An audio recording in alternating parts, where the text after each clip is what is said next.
입출력 방식의 역학 소프트웨어 사주판. 동양 철학과 서양 과학의 절묘한 만남. 신개념의 사주 소프트웨어 세계 최초 개발. 과학적인 사주학 공부를 위한 필수 아이템. 이제 사주판 하나로 누구나 사주학 달인이 될 수 있다. 우리 시대 최고의 사주 명리학자 이종호 선생과 함께 사주학 완전 정복에 도전해보자.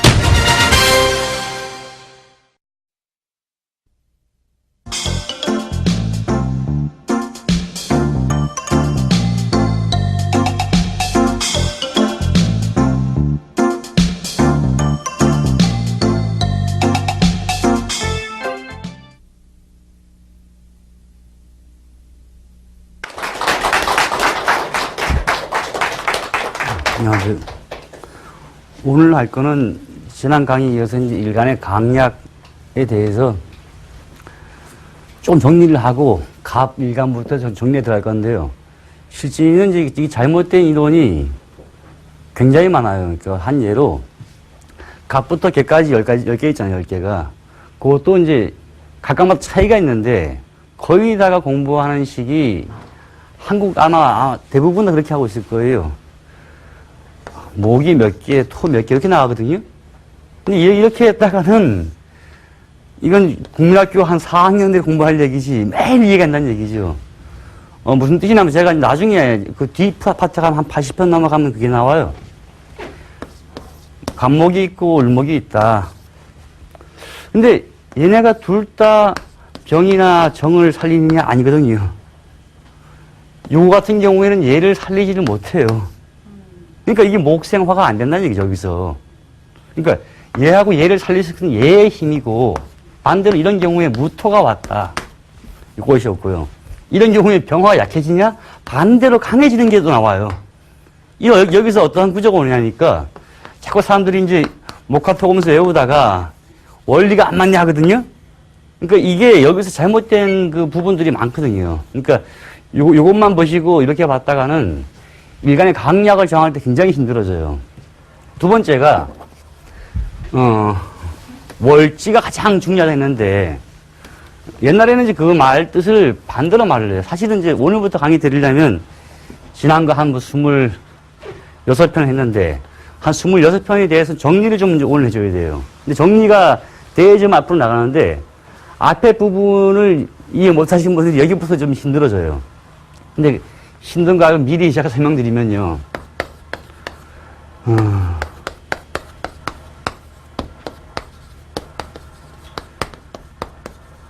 이렇게 있으면요. 여기서 양간인 경우에는 이것을 양간을 말하는데, 양간하고 음간하고 강약을 정할 때의 기준점이 대만에서는 이제 주로 이렇게 말을 해요. 양간은 여기 얘기가 대만 얘기예요. 양간인 경우에는 거의다가 계절을 참 중시한다.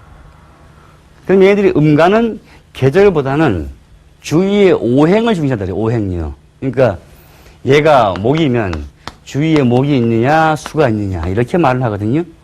그럼 여기는 오행을 따진다. 이런 차이가 있다고 걔네들은 말을 하는데 실제는 이건 말고 두 개 다 음간이든 양간이든 간에 둘 다가 계절을 일단 중시해요. 그걸 구분하면 이렇게 되죠.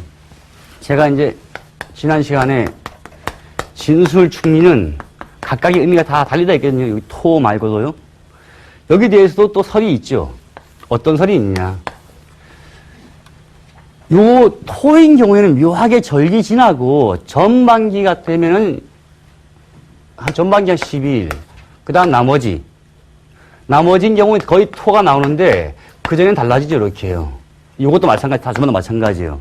이런 점 때문에 차이가 있다라고 말을 하는데, 이건 이제 그 다음 시간에 제가 설명드리면 되고요. 여기까지는 이거죠. 일간이 갑이나 을인 경우, 이 목이죠. 목인 경우에는 일단은 주위 오행 따지지 말고, 일단 이걸 중시 월지를요. 그래서 태어난 계절이 언제냐가 중요하거든요. 그럼 이게 분명히 제가 임묘지는 봄이라 했단 말이죠. 여기서 분명히 지는 봄이에요. 여전히 얘는 봄인데 사람들이 여기서 혼란스러워지는 게 지는 토 아니야 하거든요. 그래서 이것도 제1차법은 이런 게 있죠. 이제 그 절기를 지나고 12일간은 을인 지는 경우에는 봄이기 때문에 을목을 당연히 앞에 둬야 된다. 12일 지나면 나머지는 거의 무토로 봐야 된다. 이러한 설이 있고 또 이게 아니다는 설이 있어요. 하지만 둘 다 합치되는 거는 토는 일단 토 전에 일단 봄은 봄이에요. 계절 이제 월 찢어질 때요. 여기 연월일시 있으면요. 이 월지 여기에 대한 개념을 볼 때는 중요한 건 봄은 봄이다. 그 다음에 이제 병과 정이 있으면 얘는 당연히 사오미겠죠. 요것도 역시 계절이죠. 그 다음에 무하고 기는 제가 지난 시간에 설명을 할 때 당연히 진술충인데 한여름에 화생 토는 되니까 당연히 미토가 1순위 되겠죠. 그 다음에 술토가 2순위 되고 그 다음에 뭐 얘하고 얘하고 거의 같이 갈 수 있는데 하여튼 토는 토죠. 이렇게. 얘 무일간이나 기일간 태어나서 하여튼 이 계절 태어났으면은 좀 강하다라고 원령을 얻었다고 이제 책에서 나오는데 옛날에 그 호칭들이요. 요새 호칭은 많이 달라요. 그러니까 태어난 계절이 기운이 같네요 하면 쉬운데 원령을 구했습니다 하면 어려워한다고요. 하여간 태어난 계절은 같아요. 이렇게. 그 다음 병과 신은 다 아시겠죠. 신유술이 되겠죠. 이렇게. 마지막 뭐 해자축도 여기 되면 임이나 개가 되겠죠. 이러한 경우에는 일단은 월지에서 태어난 계절의 기운이 같기 때문에 강하다라고 봐야 돼요. 한 예로 주위에서 일간을 막 도와주는 게 많음에도 불구하고요. 얘를 그걸 하면 묘하게 약한 경우도 꽤 있어요. 그게 요거 하나의 힘이 자그마치 이 두 개를 커버하고 남다를 봐야죠. 그래서 보통 성격을 봐도 여기에 대한 파악을 좀 빨리 하면 성격이 좀 빨라져요. 그런데 시중의 책에서 이런 게 있더라고요. 무조건 월지에서 초기, 중기, 정기 구분해서 그 날짜에 해당하면 요게 뭐다 이런 식. 이거 아니에요. 참고사항이지. 어쩌다 책이 막 흘러들어 보니까 이렇게 돼 있는 게 많이 있더라고요. 그러니까 이것도 역시 토지만은 당연히 본목이죠. 그래서 요 구조에서 얘가 가장 중요하다. 두 번째 따지게 여기 이제 맞아져요. 그 다음에요. 여기 왜 맞느냐. 사주 보다 보면요. 마지막 가면 얘가 진짜 강하다고 봐야 될지, 약하다고 봐야 될지, 어떤 식이냐니까.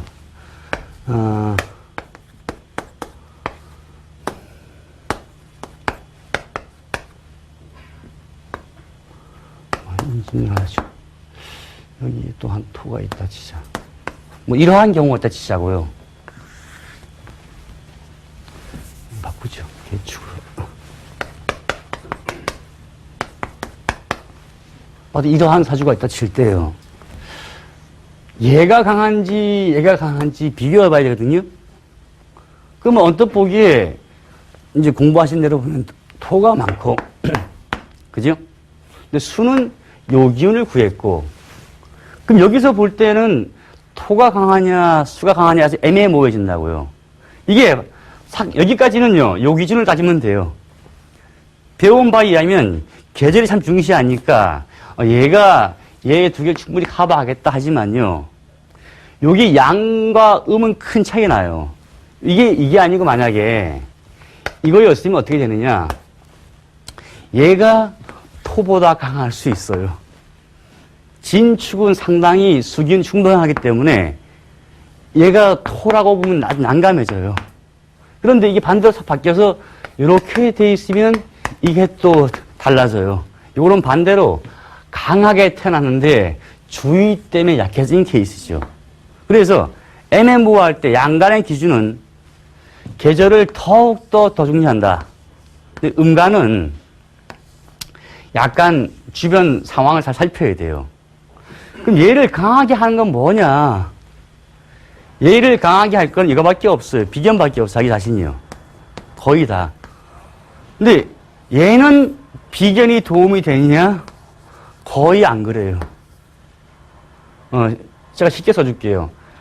오행상 일간이 을인데, 음이니까요. 이 을이라는 일간에다가 도움을 줄 게 을이냐? 아니란 얘기죠. 그 다음에 일간이 정이면은 얘한테 도움 줄 게 정이냐? 이거 안 된다고 보거든요. 이게 이제 식감론에서 나올 건데, 정은 음간인데 얘의 힘을 크게 도와주려면 병이 와야 돼요. 그래서 음간에는 주변 상황을 잘 살피는데 음간을 힘을 강하게 해주는 건 반대로 겁재예요. 그러니까 당연히 양의 힘이 더 강하다고 봐야죠. 그러니까 사주를 보실 때요. 앞으로 공부를 하실 때 강하냐 약하냐 따질 때 일단은 얘가 음인지 양인지 판단하고요. 그 다음에 언제 태어났는지 계절이 그리고 주변 살펴봐야 돼요. 이거 안 따지고 봤다가는 저게 강한지 약한지 기준이 애매모호해지거든요. 근데 그 다음에 사주 볼 때 한 70%는 뭐 사람들이 그렇게 말을 해요. 억부로 본다고요? 사실은 이 억부에 대한 부분은 강하냐 약하냐 이 문제가 다 풀어본다. 여기에 대한 문제는 처음에만 좀 나왔었고요. 나중 흘러가면요. 궁통보감이 오면 많이 수정이 돼버려요. 책 자체가. 그러니까 억부로만 다 할 수 없다는 얘기죠. 실제 마지막 가면 억부가 40%도 안 되는 경우가 많아져요. 여름하고 겨울은 너무 덥고 추울 때예요.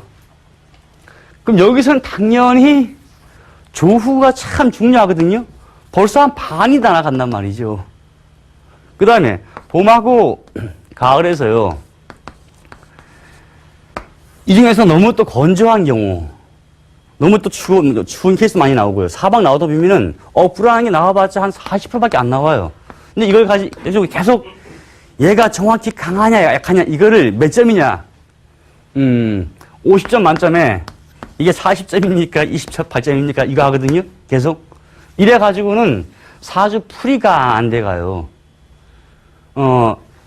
일간이 강하냐, 약하냐 문제를 따질 때 가장 중요한 점은요. 용신을 무엇을 할 것이냐 하는 문제가 아니에요. 어디에서 찾느냐? 사실은 종격이 될 수 있는 경우가 참 많거든요.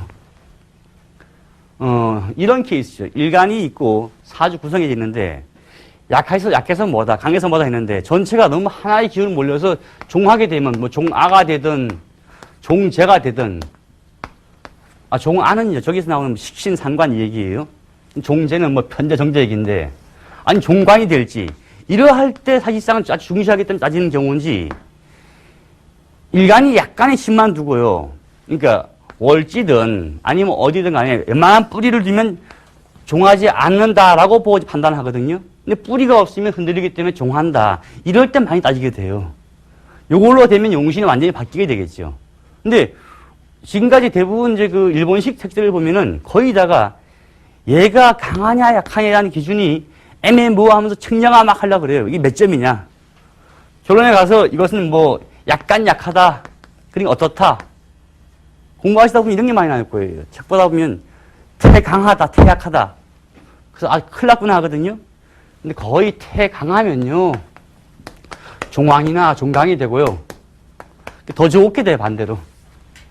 아주 태약하면, 너무 약하면 종아가 되든 종재가 되든 다 바뀌게 되는 거죠.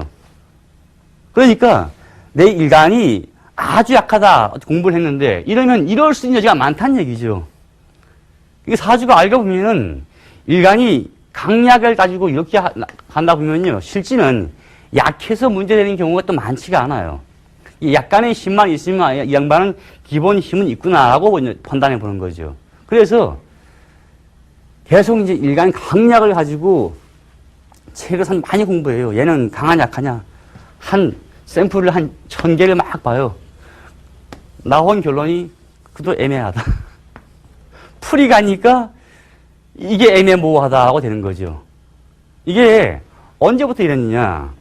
옛날 처음 만들 때부터 그 기준점이 애매모호했어요. 그러니까 자평시대 글을 써도 양간인 경우는 이러하고 음간인 경우는 이러하다 했지만 점수를 정확히 얘는 어디고 쟤는 어디다 이렇게 한 게 아니란 얘기죠. 만약에 억부용신이라고 돼 있는 그 하나 가지고 모든 게 돼 있다면은 그 다음 얘기 뭐 조훈이 통간이니 등등 얘기 아무도 안 했었어요. 이것이 의미가 가장 크다 한 게 어디였냐? 이게 일본식이죠. 그러다 보니까 우리가 맨날 공부하는 게 이거 하다가 좀 짧게 하신 분들은 한 3년, 늦으신 분들은 한 5년 동안 계속 억부만 따져요. 이게 강에 약해 하면서. 이 공부가 굉장히 한계가 있는 거죠. 하지만 공부하실 때 지금 중요한 게요. 12운도 따지는 경우 있어요. 제가 12운 설명 안 드렸는데 12운에서 강해지면 강하다 뭐 이런 말들요. 이게 다 일본식의 얘기가 참 많이 섞여 있어요. 그래서 제가 지금 오늘 강의할 건요. 오행만 따져가서 판단하는 법 일단 빨리 버려야 돼요. 빨리 버리고 이 사주가 계절이 언제 태어났느냐 이게 참 중요하다는 거죠. 그럼 제가 저거를 정리를 하나 둘 해볼게요. 사실은 오늘 강의부터는 처음 듣는 분들은 짜증이 나고 아는 분들은 지금부터 막 재밌고 그래요. 간목, 을목 똑같이 제가 설명했듯이 인이나 묘나 진이 오면 되겠죠. 요거 하기 전에 제가 요거 했었죠.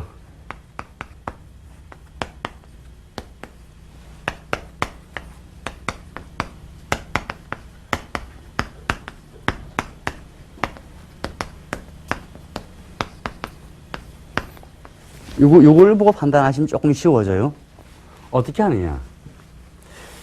얘가 목이면은 얘의 힘을 살려주는 그 다음에 월주가 겨울이겠죠. 수생목이 되니까요. 여기는 분명히 해가 있을 거고 자도 있어요. 그리고 축도 도움이 되겠죠. 그런데 아주 엉뚱하게 해, 묘, 미가 있죠. 그래서 요 미도 오면은 이 미 속에 목이 숨어 있어서 그나마 뿌리가 돼요. 그러니까 얘는 그 차선책이죠. 얘가 일순이라면. 그러니까 그게 뿌리가 여기서 오게 돼 있어요. 요거를 삼합을 잘 아시면은 조금 쉬워져요. 그 다음에 병정이면 사하고 오하고 미였는데 도와줄 것은 당연히 인하고 묘하고 진이 올 것 같냐? 진이 여기서 안 오게 돼요. 진은 스토이기 때문에 사실상 큰 도움을 못 줘요. 화에는요. 그럼 여기서 인묘 다음에 올 수 있는 게 겨우 진이고 여기 보면은 술이 있어요. 그래서 엉뚱하게 술도 도움이 돼요. 이쪽에 뿌리가 있는 거죠. 이 속에 숨어있는 지장간이 있거든요. 그래서 그나마 뿌리를 두는 거거든요. 그 다음에 무하고 기인 경우에는 당연히 이제 진술충리가 오겠죠. 그 다음엔 사하고 오도 올 거고요. 그러면 여기서는 다 나왔겠죠. 또 하나가 경신이 있으면요. 요 가을에 태어나면 힘이 강해지겠죠. 그 다음에 여기 또 있죠. 사유축이요. 신유 수림 강해지고 진과 축과 미가 오면 토생금이 되겠죠. 그 다음에 올 게 얘와 얘가 있죠. 아주 엉뚱하게 사와 축 속에 뿌리를 두고 있거든요. 그러니까 물론 얘가 제일 강하고 저것마저 없으면 그 다음에 뿌리가 어디 있느냐 뒤질 때 뒤지겠죠. 여기는 진하고 미에는 경금에 뿌리는 없어요. 단지 토생금 돼서 힘을 좀 도와준다는 얘기죠. 근데 여기는 뿌리가 숨어 있어요. 여기서 차이가 이거예요. 아니 왜 사가 화인데 그것도 병화인데 어떻게 경하고 신의 뿌리를 두느냐. 여기에 사 속에 금이 숨어 있어요. 지장간이. 그래서 이럴 때 지장간이 많이 쓰죠.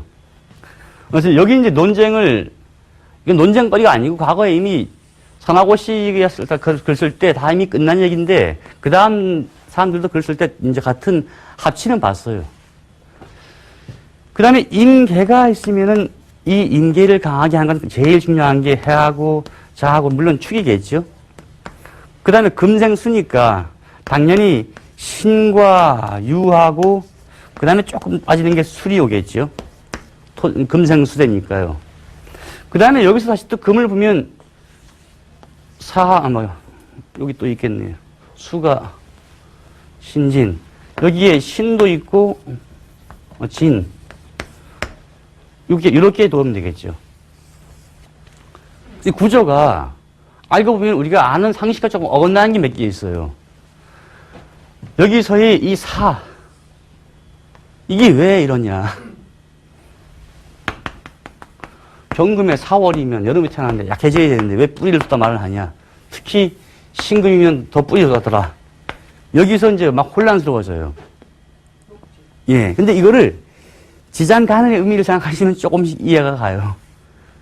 그래서 이런 케이스에 만약에 대운에서 유가 왔다.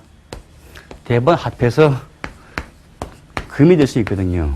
그러니까 이런 차이가 몇 개가 있게 돼요. 그러니까 요걸 보다 보면은 지금 알고 있듯이 목화 토금수에서는 이게 답이 안 나와요. 두 번째는 통변으로 해도 답이 안 나와요. 뭐냐니까 사주에 겁재가 많고 정인이 많고 편인이 많아서 강하다. 이렇게 봐야 되느냐? 아니에요. 강약을 따질 때 예의를 기준으로 판단했다간 또 애매모호해져요. 그러니까 오행식으로 판단하는 것도 아주 초보 얘기고 비연 겁재가 많다 이거 가지고 하는 것도 초보 얘기예요. 실제는 지지하고 식감결 비교를 해야 돼요. 자, 공부를 할 때요. 간목이 일간인데 을목이 있고 여기 을목이 있어서 강해졌네 이렇게 말할 수 있겠지만요. 전혀 아니에요. 얘는 겁재죠.